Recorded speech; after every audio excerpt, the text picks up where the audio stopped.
By early 1968, the Vietnam War had been raging for 3 years with massive American ground forces committed. Nearly 500,000 US troops were in country, primarily engaged in jungle warfare, search and destroy missions, and small unit actions across South Vietnam's rural areas. The cities had remained relatively secure. Saigon, Da Nang, and the ancient imperial capital of Hue had been spared the worst of the fighting. This was about to change. General Vo Nguyen Giap, the architect of the victory at Dien Bien Phu, had been planning a massive offensive for months. His strategy: launch simultaneous attacks across South Vietnam during Tet, the Lunar New Year, the most important Vietnamese holiday. The goals were military and psychological: inflict maximum casualties on American and ARVN forces, trigger a general uprising against the South Vietnamese government, and shatter American public confidence in the war effort. The stage was set for the largest communist offensive of the entire war. The outcome would reshape American strategy, shock the public back home, and produce some of the most intense urban combat since World War II. The city of Hue sits astride the Perfume River in central South Vietnam, roughly 50 miles south of the demilitarized zone. With a population of nearly 140,000, it was the third largest city in the Republic of Vietnam. But Hue's importance went far beyond its size. From 1802 to 1945, Hue served as the capital of a unified Vietnam under the Nguyen dynasty. The Imperial Palace, a massive complex modelled on Beijing's Forbidden City, and dominated the northern half of the city. The Citadel, a fortress covering roughly 3 square miles, surrounded the palace. Ancient walls, some 30 feet high and 60 feet thick, enclosed the entire complex. A moat added another layer of defence. The southern half of Hue, across the Perfume River, contained the modern city. Government buildings, the National University, hospitals, schools, and residential neighbourhoods spread along tree-lined boulevards. Buddhist temples and pagodas dotted both sides of the river. For both North and South Vietnamese, Hue represented the cultural and spiritual heart of the nation. Its destruction would be considered a national tragedy. This cultural significance would complicate the coming battle in ways no one anticipated. In late 1967 and early 1968, American military commanders focused their attention on Khe Sanh, a Marine Corps combat base in northwestern South Vietnam near the Laosian border. Intelligence indicated that 2 NVA divisions were massing around Khe Sanh. General William Westmoreland, commander of US forces in Vietnam, believed the communists were attempting to recreate Dien Bien Phu. He ordered massive reinforcements to Khe Sanh and declared the base must be held at all costs. This focus on Khe Sanh was exactly what General Giap intended. While American attention fixed on the remote firebase, North Vietnamese forces infiltrated into cities across South Vietnam. In Hue specifically, NVA and Viet Cong troops moved into position, disguised as civilians returning home for the Tet holiday. Weapons and supplies were pre-positioned in safe houses. Detailed plans were distributed to unit commanders. The defence of Hue rested primarily with the ARVN 1st Division, headquartered in the Mang Kar compound in the northeast corner of the Citadel. The division commander, Brigadier General No Quang Truong, was one of South Vietnam's most capable officers, a graduate of the Vietnamese National Military Academy, and a veteran of years of combat. However, most of his troops were on leave for Tet. Division strength should have been approximately 8,000 soldiers. On January 31st, only about 1,000 remained in the city. The American presence in Hue was minimal. The Mac V compound, a small advisory base on the south bank of the Perfume River, housed approximately 200 American and Australian advisors. This was not a combat unit. They were there to advise ARVN forces, not to fight battles. They had no heavy weapons, limited ammunition, and no contingency plans for defending against a major attack. Both American and South Vietnamese commanders assumed Hue's cultural significance would protect it from attack. Intelligence reports in late January indicated increased enemy activity around the city, but analysts interpreted this as enemy forces moving through the area toward other objectives, not preparing to assault Hue itself. This assumption proved catastrophically wrong. Unknown to Allied commanders, the North Vietnamese had been planning the attack on Hue for months. Reconnaissance teams had mapped the city in detail. Communist agents living in Hue provided intelligence on ARVN and American positions, defensive preparations, and troop strength. Supply caches were established in safe houses throughout the city. Weapons, ammunition, food, and medical supplies were pre-positioned. In the weeks before, Tet NVA troops infiltrated into Hue in small groups, disguised as civilians. They wore civilian clothes, carried forged identification papers, and claimed to be returning home for the holiday. Some arrived by bus, others walked in along roads choked with holiday traffic. By January 30th, thousands of enemy soldiers were inside the city waiting for the signal to attack. The Tet Offensive begins. At 02:33 hours on January 31st, 1968, a signal flare arced over the city of Hue, visible for miles in the darkness. Within minutes, approximately 6,000 North Vietnamese Army troops from the 6th NVA Regiment and elements of the 324B Division launched coordinated attacks from multiple directions. One battalion struck the western wall of the citadel. At the An Ho Gate, a 6-man sapper team dressed in ARVN uniforms approached the guards. The communist soldiers spoke perfect Vietnamese, carried authentic-looking identification, and claimed they were returning from leave. At point-blank range, they opened fire, killing the guards before they could react. The sappers blew the gate open with explosive charges. NVA troops poured through the breach, advancing toward the Imperial Palace and the ARVN headquarters at Mang Kar. Another force, Battalion 800, attacked from the southwest. Crossing the Perfume River on boats and moving into southern Hue. Their objectives included the prison, where they would release hundreds of inmates, the provincial headquarters, MACV compound, and key government buildings. Communist political cadres accompanied the assault units, carrying lists of targets for execution. A third element moved to secure the Tay Loc airfield northwest of the city, preventing its use for reinforcement or resupply. The attacks were swift and well coordinated. The communists had clearly studied the city's defences in detail. They knew exactly where to strike, which gates to breach, which buildings to seize, which officials to capture or kill. Years of intelligence preparation were evident in every aspect of the assault. By dawn on January 31st, NVA forces controlled most of Hue. They occupied the Imperial Palace, raising the North Vietnamese flag and the Viet Cong banner over the main flagpole.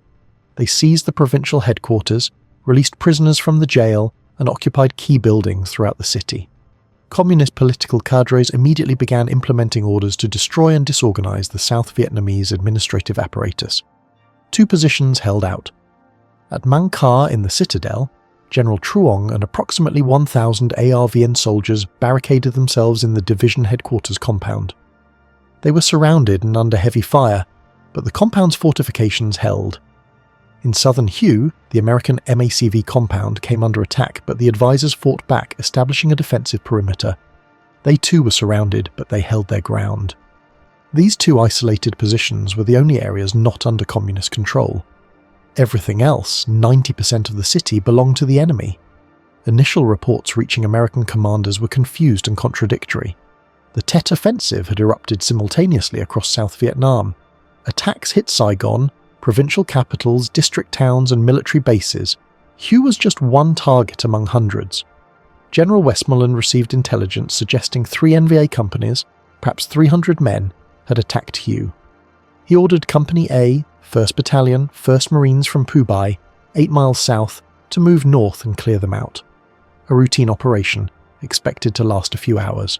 0600 hours, January 31st. Company A, commanded by Captain Gordon Batchelor, loaded onto trucks and headed north on Highway 1. They reached the MACV's compound around 1000 hours, fighting through light resistance along the route. Once inside the compound, the Marines realized this was no minor incident. Enemy forces were far larger than reported. More Marines were ordered north. Company G, 2nd Battalion, 1st Marines, commanded by Captain Charles Meadows, arrived in the afternoon. Task Force X-Ray, built around 1st Battalion, 1st Marines, was forming to retake southern Hue. On February 1st, Company G received orders to cross the Nguyen Huang Bridge over the Perfume River and enter the citadel to link up with the ARVN at Mang Sa. The company crossed the bridge and turned left, moving along the citadel's southeast wall toward the ARVN compound. They immediately came under devastating fire. Machine guns, B-40 rockets, and recoilless rifles firing from the walls and nearby buildings tore into the Marine column. The NVA had prepared defensive positions covering every approach. Company G was pinned down, unable to advance or retreat without crossing open ground under fire. After 2 hours of intense fighting, the company fought its way back across the bridge. Casualties were heavy. Of approximately 150 Marines, over 30 were killed or wounded, a casualty rate exceeding 20% in less than 2 hours. The American commanders now understood the scope of the problem. Hue was occupied by a large, well-prepared enemy force. This would not be a quick operation. Lieutenant Colonel Ernest Cheatham, commanding 2nd Battalion, 5th Marines, received the mission to attack south through Hue from the Massacred compound and clear the city. And as the last time American Marines had fought in an urban environment was Seoul, Korea in September 1950, nearly 18 years earlier. None of the Marines in Vietnam had urban combat experience. Doctrine for fighting in cities barely existed. Cheatham gathered what information he could. Old training manuals recommended staying off streets, moving through buildings by blasting holes in walls, and using heavy weapons to suppress enemy positions before infantry assaults. He ordered his supply sections to gather specialized equipment: M23.5-inch rocket launchers for bunker busting, M4100 6mm recoilless rifles mounted on M274 mechanical mule utility vehicles. These weapons could destroy fortified positions that resisted small arms fire. Large quantities of C4 plastic explosive for blowing through walls, flamethrowers, CS tear gas grenades and gas masks for every Marine, additional ammunition far beyond standard loadouts. M48 Patton tanks with 90mm main guns were brought forward. In urban terrain, tanks provided both firepower and psychological impact. The problem would be manoeuvring them through rubble-filled streets where NVA anti-tank teams could ambush from alleys and side streets. On February 2nd, Cheatham's battalion began the attack south from the MAECV compound. The plan was simple: advance along the river, clearing buildings methodically, moving toward the provincial headquarters approximately 11 city blocks away. Execution proved extraordinarily difficult. The NVA had transformed every building into a fortress. They knocked holes in walls for firing ports, positioning machine guns to create interlocking fields of fire that covered every street and intersection. Snipers occupied upper stories, firing through small openings that made them nearly impossible to spot. The communists booby-trapped likely avenues of approach with command-detonated mines and tripwire grenades. They dug into the rubble, creating bunkers reinforced with sandbags and debris that could withstand anything short of direct hits from heavy weapons. The Marines developed tactics as they fought, adapting techniques from World War II and the Korean War to the specific challenges of Hue. A typical building assault began with reconnaissance by fire. Machine guns and rifles would rake windows and doorways, probing for response. If return fire came, the building was occupied and required reduction. If not, it might be empty or the defenders might be waiting in ambush, holding fire to draw the Marines into a kill zone. Heavy weapons would then engage. M4100 6mm recoilless rifles, mounted on 274 mules positioned at safe standoff distances, fired high explosive rounds through windows and walls. The backblast from these weapons was dangerous in confined spaces, requiring careful positioning. M48. Patton tanks moved forward to provide direct fire support, their 90mm main guns blasting fortifications with high explosive and white phosphorus rounds. The explosions created breaches in walls and suppressed defenders long enough for infantry to close. Once suppressed, infantry would approach. A fire team, typically 4 Marines, would stack up against an exterior wall out of sight from windows. The team leader would signal. A Marine would place a C4 charge on the wall, moulding the plastic explosive into a strip, inserting blasting caps, and running wire back 20 to 30 feet. The team would take cover. The charge would detonate with a sharp crack, blowing a hole through brick and mortar, creating an entry point away from doors and windows that might be watched, booby-trapped, or covered by fields of fire. Immediately after the breach, fragmentation grenades were thrown through the hole. The Marines would count 1001, 1002, 1003. The grenades would detonate with devastating effect in the confined interior. Then came the assault. Marines rushed through the breach, weapons up, spreading left and right to clear the first room. Interior clearing was methodical and dangerous. Rooms branched in multiple directions. Stairways led to upper floors where defenders might wait. Every corner could conceal an enemy soldier ready to fire at point-blank range. Marines moved in pairs following prescribed techniques. One Marine would cover a doorway or corner while his partner moved. Rifle muzzles tracked potential threat points. Before entering a room, grenades went in first. After the explosion, Marines swept through, checking every potential hiding place.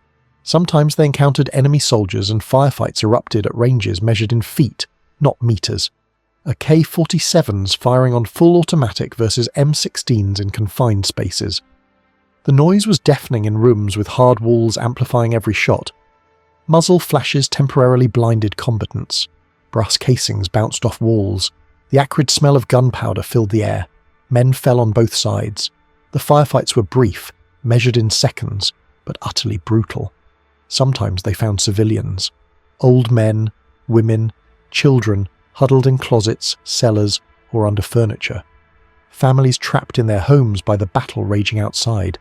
The Marines would try to evacuate them towards safe areas, but could not provide protection or escort. The tactical situation did not permit it. Many civilians remained trapped throughout the battle. Sometimes they found bodies, evidence of executions carried out during the communist occupation, hands bound behind backs with wire, single bullet wounds to the head. Teachers, government workers, doctors, anyone the communists deemed a class enemy. These discoveries hardened the Marines' resolve. Every building required thorough clearing.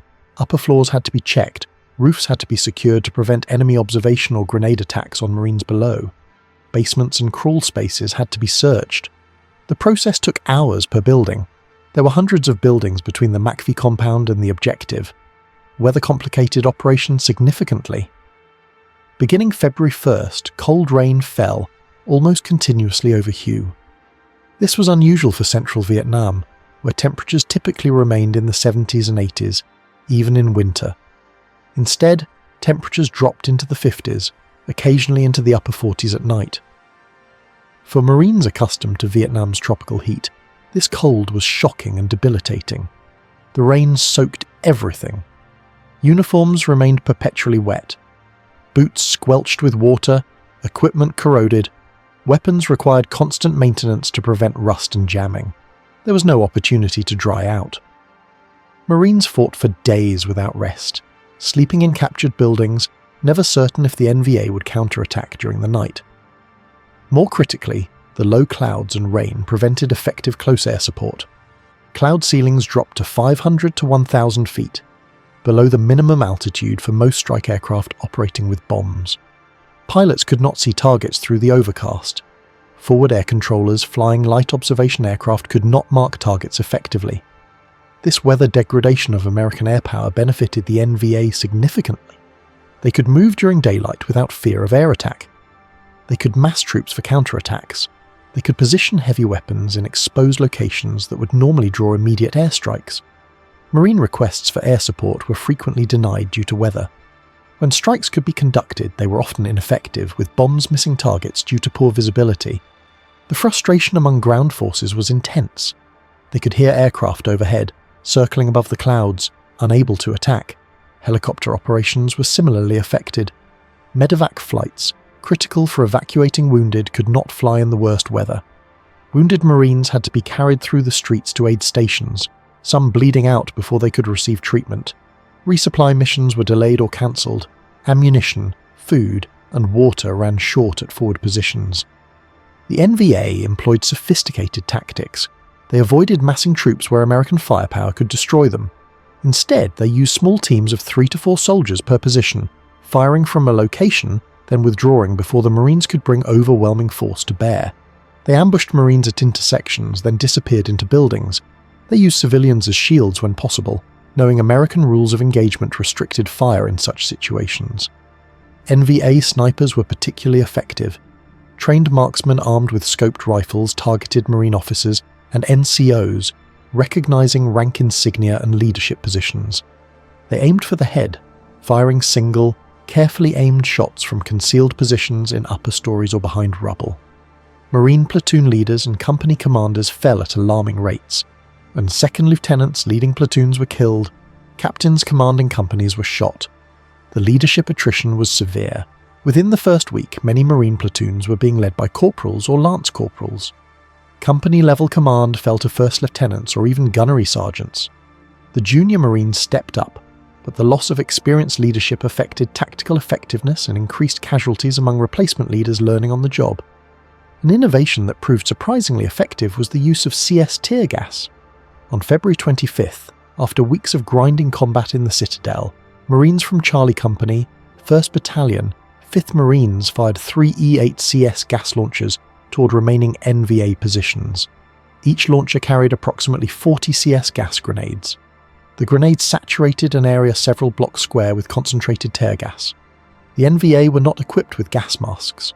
The CS gas, while non-lethal, Yg, caused severe irritation to eyes, nose, throat and lungs. Exposed soldiers could not see, could not breathe properly, could not fight effectively. The effect was devastating to morale and combat capability. The next morning, February 26th, Marines advanced through the gassed area and secured 12 city blocks in approximately 3 hours without a single casualty. The NVA had withdrawn rather than fight in the contaminated zone. This single action, employing a weapon that caused no permanent physical harm, achieved what weeks of conventional combat had not. By February 5th, after 4 days of continuous fighting, 2nd Battalion, 5th Marines had advanced approximately 3 blocks.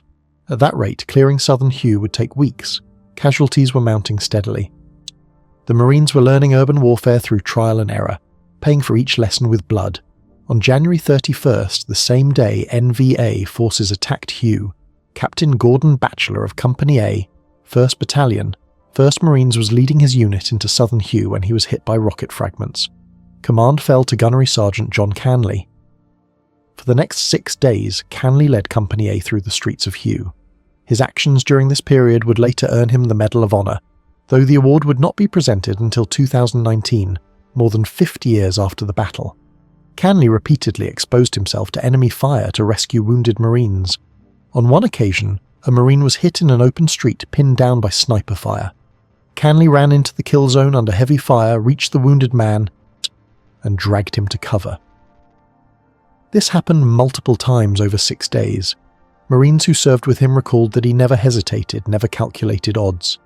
If a Marine was in trouble, Canley went to get him. When Company A was pinned down by a fortified machine gun position, Canley moved forward alone, crawled to within grenade range, and destroyed the position with hand grenades, allowing the company to advance.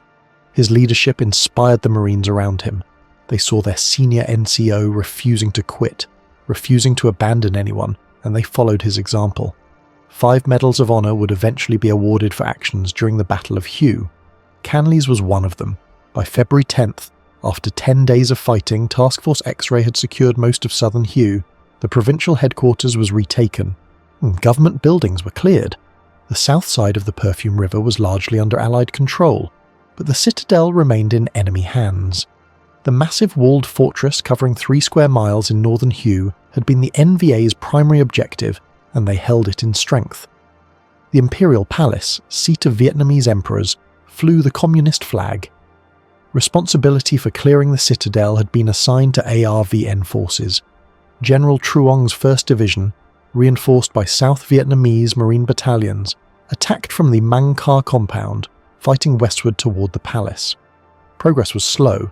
The NVA defended every street, every building, every wall. On February 10th, US Marines were ordered to cross into the Citadel and assist. 1st Battalion, 5th Marines, commanded by Lieutenant Colonel Robert Thompson, had received the mission. The battalion crossed the Perfume River and entered the Citadel through ARVN positions at Mang Ca. The fighting in the Citadel proved even more difficult than in southern Hue. The streets were narrower, some barely wide enough for a single vehicle. Buildings were older, constructed of thick masonry that resisted even heavy weapons fire. The ancient walls, built to withstand siege warfare in centuries past, created natural defensive positions with clear fields of fire. The NVA had prepared the Citadel's defences with care, understanding its strategic and symbolic importance, and the rules of engagement were even more restrictive.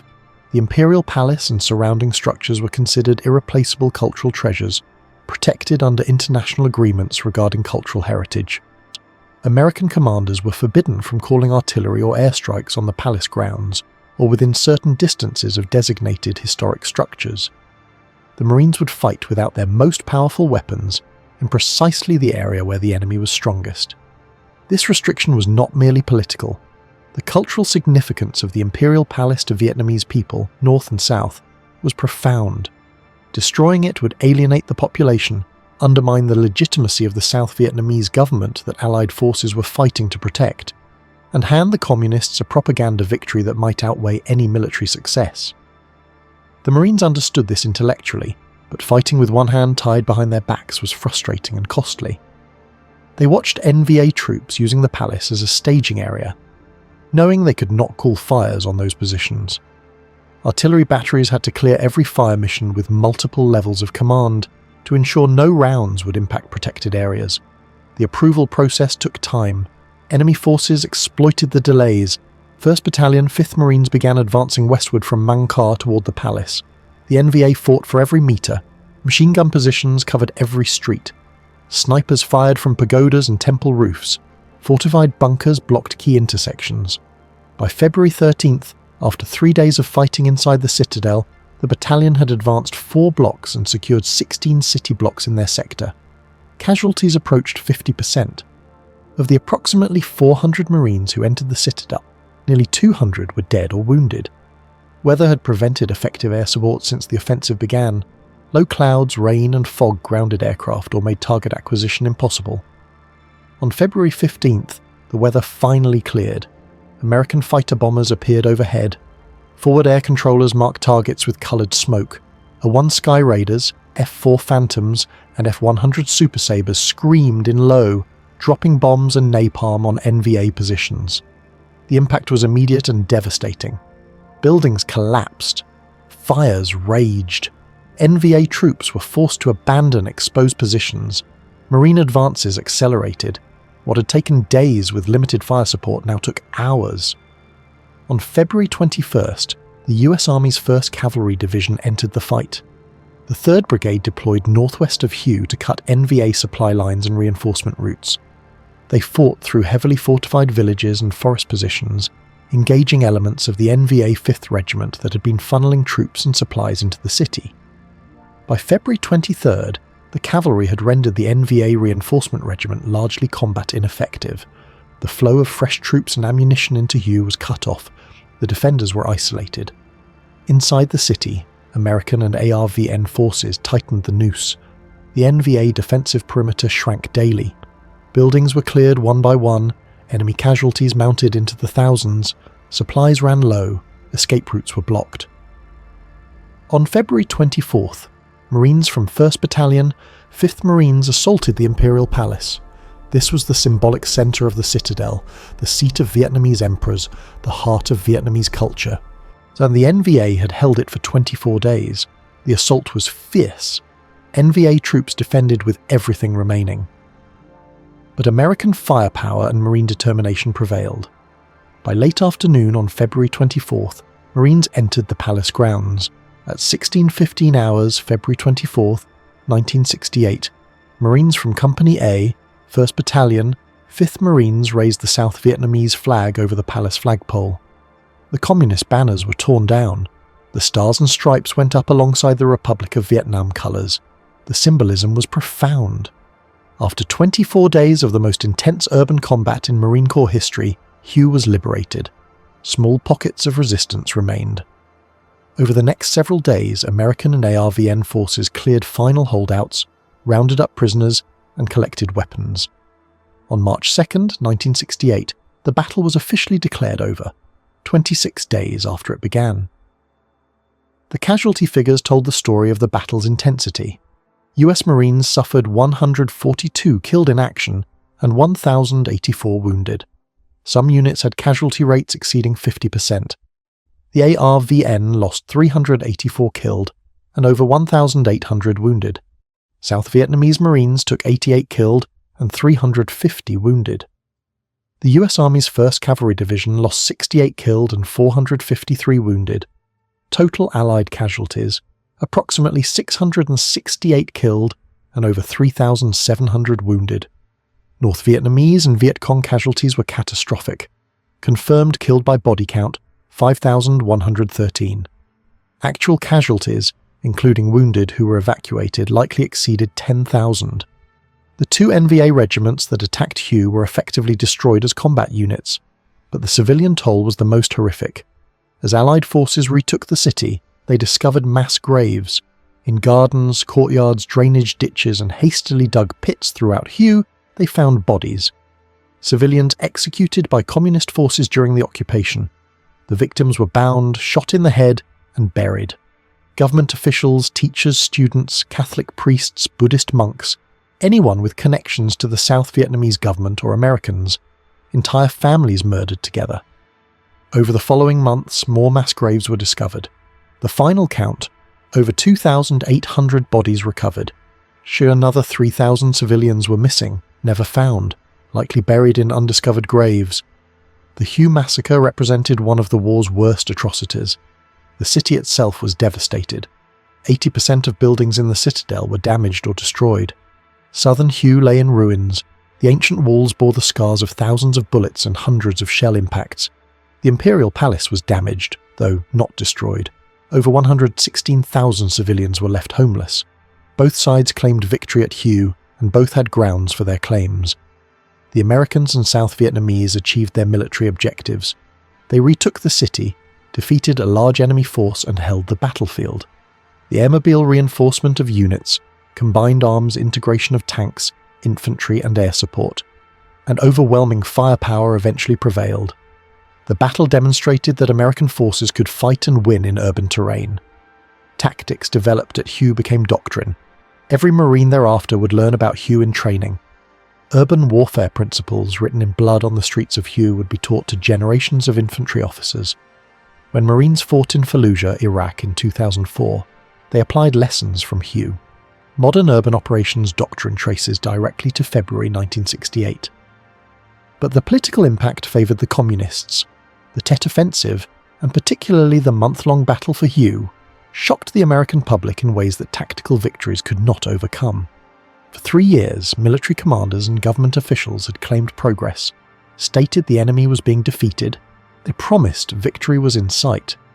General Westmoreland had recently declared that he could see light at the end of the tunnel. Then 84,000 enemy troops launched coordinated attacks across the entire country simultaneously. They captured the ancient capital, one of South Vietnam's most important cities, and held it for nearly a month against American and South Vietnamese forces. American Marines fought for 26 days to retake it, suffering over 1,200 casualties in a single battle. Images on television were devastating. Wounded Marines evacuated on tanks, their blood staining the metal. Ruined buildings reduced to rubble. Bodies in the streets, the ancient city in flames. Television news showed Walter Cronkite, America's most trusted journalist, reporting from Hue that the war appeared unwinnable. His assessment, broadcast to millions of Americans, carried enormous weight. If Cronkite said the war was lost, many Americans believed it. Public opinion polling showed a dramatic shift. Support for the war, already declining through 1967, dropped sharply in the weeks following Tet. Protests intensified. Anti-war candidates gained support in the 1968 presidential primaries. The political ground had shifted decisively.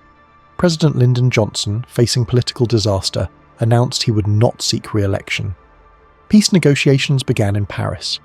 The path toward American disengagement from Vietnam had begun. General Giap and the North Vietnamese leadership drew their own lessons.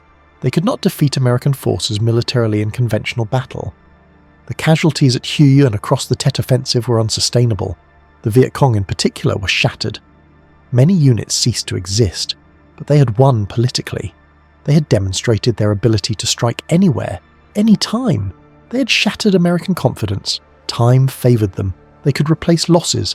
The Americans could not sustain casualties indefinitely. Vietnamese patience would outlast American will. Both sides were right. Both were wrong. For the individual Marines who fought at Hue, the battle represented both triumph and trauma. They had faced a determined enemy in the worst possible conditions and prevailed through courage, adaptability, and firepower. They had written a new chapter in Marine Corps history, but the cost was terrible. Friends died in the streets. Brothers were evacuated with horrific wounds. The images, sounds, and smells of urban combat would haunt survivors for decades. Post-traumatic stress from Hue affected veterans long after they came home. The Battle of Hue stands as one of the defining moments of the Vietnam War. Militarily, it was an American victory. Politically, it was a turning point toward defeat. The contradiction captures the entire war. Superior firepower and technology allowed American forces to win tactical battles. But tactical victories did not translate to strategic success. The Communists lost battles but maintained their will to fight. The Americans won battles but lost public support. Hue demonstrated this paradox perfectly. 26 days of intense combat, 5 medals of honor awarded, tactics that would shape urban warfare doctrine for generations. A clear military victory. And simultaneously, a political disaster that accelerated American withdrawal. The battle proved that American soldiers and Marines could fight anywhere, under any conditions, against any enemy, and prevail through courage and superior firepower. It also proved that military success alone could not win this war. What began on January 31st, 1968, when signal flares lit up the sky over Hue, ended with both sides more determined to continue. The Americans because they had won the battle and believed they could win the war through military means. The North Vietnamese because they had survived the battle and believed they could outlast American political will. Both were right, both were wrong, and the war would continue for 7 more years.